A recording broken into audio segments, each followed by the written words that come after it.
what's up guys? My name is Zack and today I am driving a 2012 Ford Fusion SEL.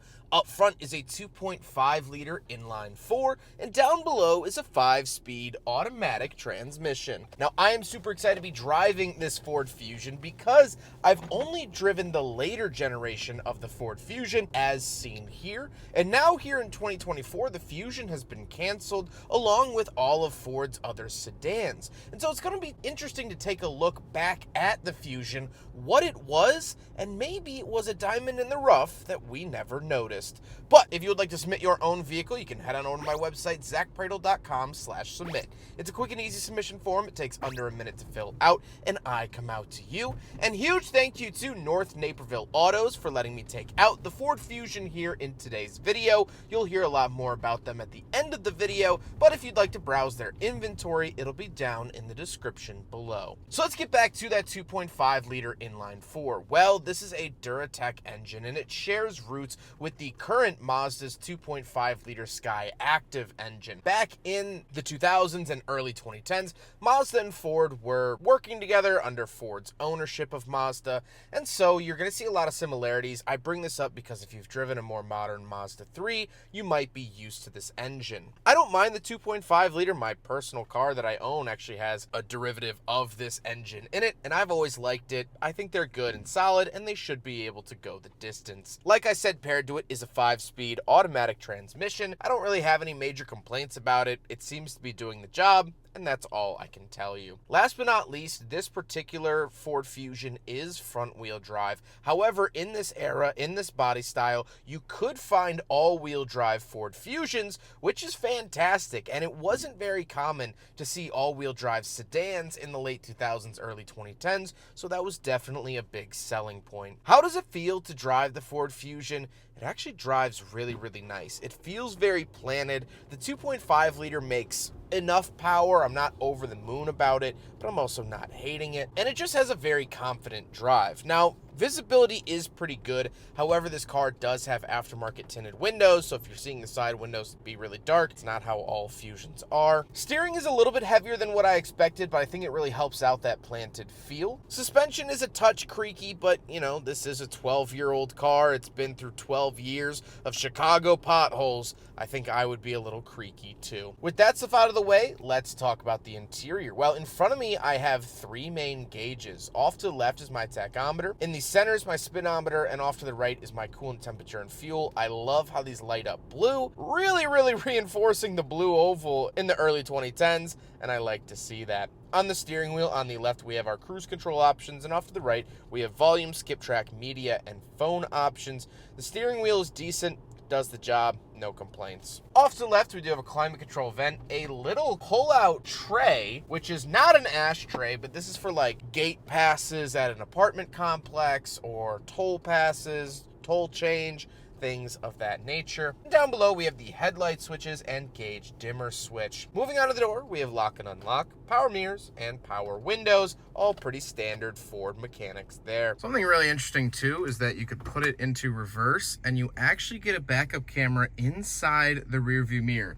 It's incredibly small, but this was, 6 years before they were legally required by the government, so it's nice that it has it at all. Moving into the center, we do get a hidden little storage feature. Ford was really big in this era and doing hidden storage options. Not totally sure why, but cool to see nevertheless. 2 climate control vents with the hazard switch, a little radio readout, and then a bunch of radio buttons. You guys recently heard me talk about this in the Mustang video, but this was the era of buttons. This is before everything got replaced by giant screens, and so we were at peak button, and that is very clear here with the volume and tune and the radio and sound and media, scan, menu. I mean, just a lot going on. Down below that, we do have our climate control buttons. They don't seem to have fared the best over the time, but we do have heated seats, which is lovely, where to send it, and we get dual zone temperature. Very nice to see that in a Ford product at the time, as opposed to a Mercury or Lincoln. Very cool. Then we do get our TSC off and our lighting button, 12-volt outlet, and moving into the center, we have the shifter. We do have a hill descent control button on the left. Very, very weird to see that in a sedan that's not really off-road oriented. But the overall shifter's okay. This is where you're going to see some build quality issues with Ford. This fake chrome that they used was basically a big sticker, and over time it starts to crinkle like this. This is not just this Ford Fusion. Almost every Ford from this era that I've driven has had some type of wrinkling issue like this, so something to expect. Then we do have cup holders, and so we will do a big friggin' bottle test here in the Ford Fusion from 2012, and it passes. Now, it doesn't sit the most firmly down in the cup holder as I would particularly want, but it is wide enough to fit the bottle, and as I take corners and turn the car, it's not falling over, and so that is my barometer for the big friggin' bottle, and it does, in fact, pass.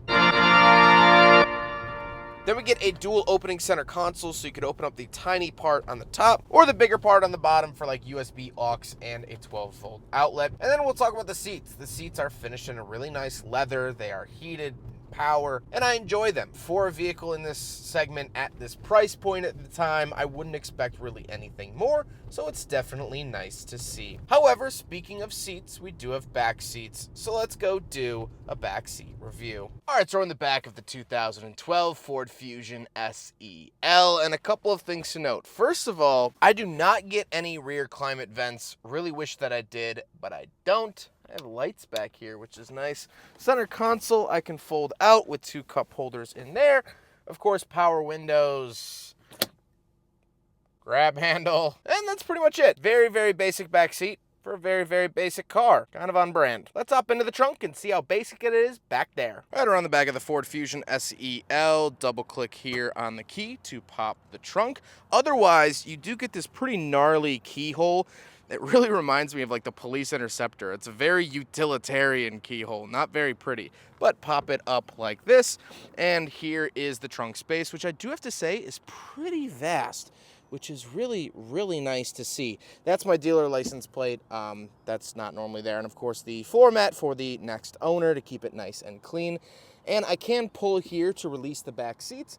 But other than that, nothing too crazy back here. But that is the trunk space of the 2012 Ford Fusion, and I have to say I'm happily impressed. Now we gotta talk about the looks, and I've never really loved this generation of the Fusion in terms of styling. I think there's certain years and certain trim levels with certain wheels that might look good, but I think overall it's very, very 2000s blobby. A little bit of it, I guess, could be considered macaroni styling, that warm nostalgia, bubbliness, the cars I grew up around. But 2012, I was already almost in high school, and so I think those formative years were a little bit starting to be behind me, and I just don't have many fond memories with Ford Fusions, so unfortunately I can't say it delivers that warm nostalgia I was looking for. However, with all of that being said, let's get on to my final thoughts. What do I think driving a 2012 Ford Fusion SEL? Well, it's been a mostly good time. I've enjoyed my time with it. There's a couple Ford quality issues in here, like the crinkling, and just some of the stuff feels a little bit cheap, but that was across the board at the time. Ford didn't have a whole lot of money coming out of the recession because they actually didn't take any bailout money, and they were very proud of that, but cuts had to be made, and so quality on the Ford Fusion was one of them. However, I do want to compare this vehicle to the Mercury Milan, a vehicle that this car shared a platform with, and by looking at these visuals, you can obviously tell it's the same car. I strongly disliked the Milan. I don't think it was an outwardly bad car, but the reason the Ford Fusion is better than the Milan, even though the Milan was positioned higher in Ford's hierarchy, is that the Ford Fusion doesn't have any pretentiousness about it. It's not trying to prove a point. It's a Ford Fusion. It can blend and mix whatever cultures or scenarios or experience you might want. The Milan was named after the fashion capital of the world, and yet it looked like this. That's like me winning the sexiest man alive contest. No. It's wrong. This Fusion doesn't have that hanging over its head. It was just a simple and honest sedan. And then you peel back the curtain and realize you could get all-wheel drive, you could get a V6, you could get a manual transmission, very rare, but you could. It rides nice. Like I said, it has that stable, sturdy feel to it. It has good features like heated seats, it has the Sony sound system, hill descent control for whatever friggin' reason. I think this was a rather overlooked car of the 2000s, and I have friends that own these. Shout out to Spencer. He loves it. He loves his Fusion, and I can see why. It's not flashy, it's not in your face, but the biggest thing of all, it's not trying to be something that it's not. And that is a very good thing for a car to be. And a person, too.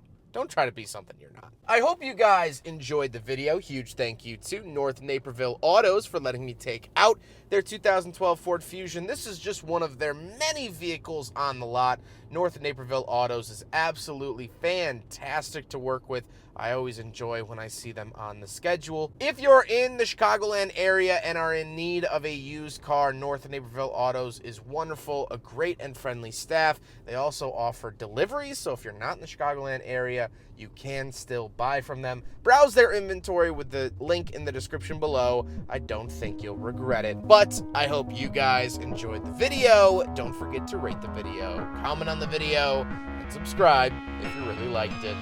Take care, guys.